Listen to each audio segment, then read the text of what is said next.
Nung unang panahon, bago pa man dumating ang mga Kastila sa ating bayan, may pagpapahalaga na raw ang mga Pilipino sa kanilang yumao. Nagsasagawa muna sila ng mga ritual bago ilibing ang katawan sa lupa. O kaya ay bago isilid ang mga buto sa banga o maliit na kabaong. Sa isla ng Banton, sa probinsya ng Romblon, daan-daang mga banga, kabaong, mga bungo at kalansay ng tao ang natagpuan sa mga kuweba. At ang pinakamahalaga sa mga nakuha, isang piraso ng tela na ayon sa mga eksperto, hinabi pa noong ika-14 na siglo. Isang piraso ng tela na bahagi ng isang ritual sa paglilibing at pinaniniwalaang pinakamatandang telang pambalot sa yumao sa buong Pilipinas at maaaring sa buong Timog Silangang Asya.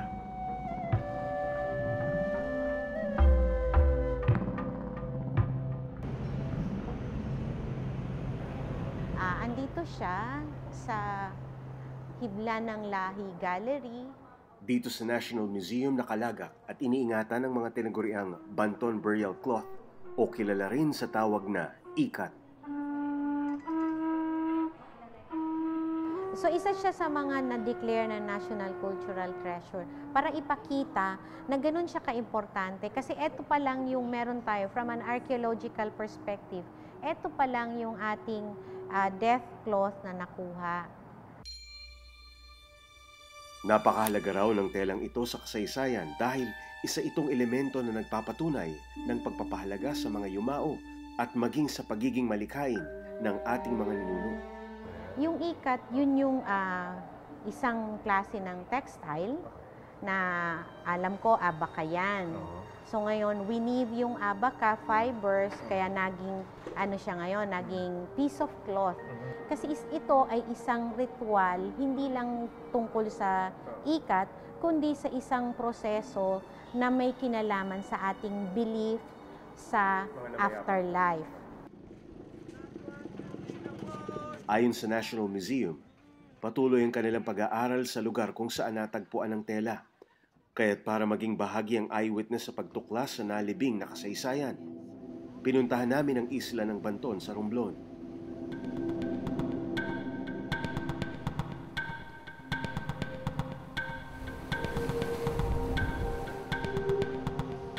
Walang bumabiyahing eroplano papuntang Romblon, kaya sa isang dekatig na bangka ang sinakyan namin.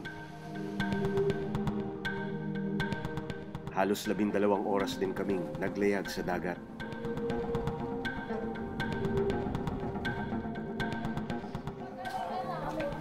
Sakay tayo ng mga habal-habal papunta dun sa mga kuweba.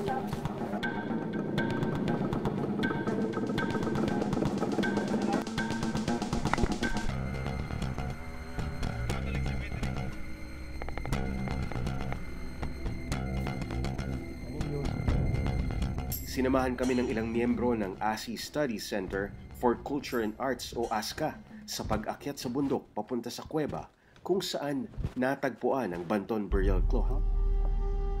Ano ba pupuntahan natin muna ngayon? Yung Ipot Cave. Ipot Cave. Yung Banton, tinawag na Banton kasi from batoon. Ibig sabihin, mabato.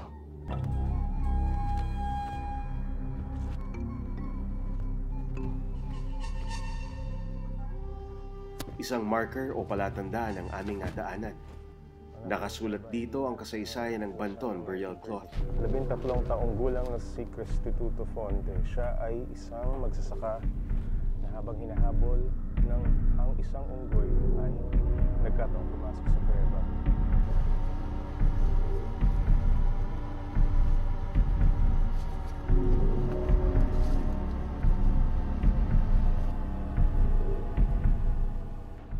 Ganito ka delikado yung pagpunta dito sa Ipot Cave. Pag hindi ka maingat, dahil nasa tabing, nasa cliff siya mismo ng bundok, pag hindi ka maingat, humigit kumulang sa 100 talampakan yung lalaglagan mo na puro batuhan.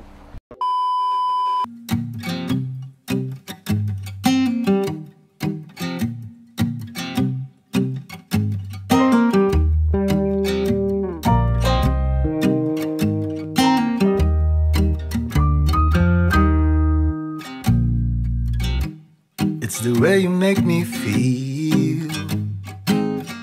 I can be who I want to be. Like I'll never ever be alone, with a love that's bright like the sun. From the moment that we met, I knew it would be something I won't forget. You went ahead and turned my world around, with your love that's bright like the sun.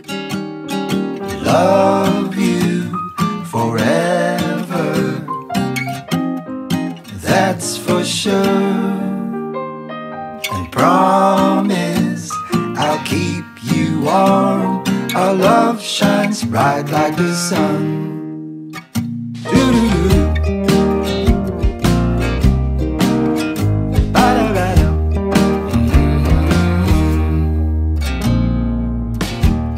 There ain't nothing better than you and me walking hand in hand. All my wrongs have been undone by this love that's bright like the sun. Love you forever, that's for sure. And promise I'll keep you warm. Our love shines bright like the sun.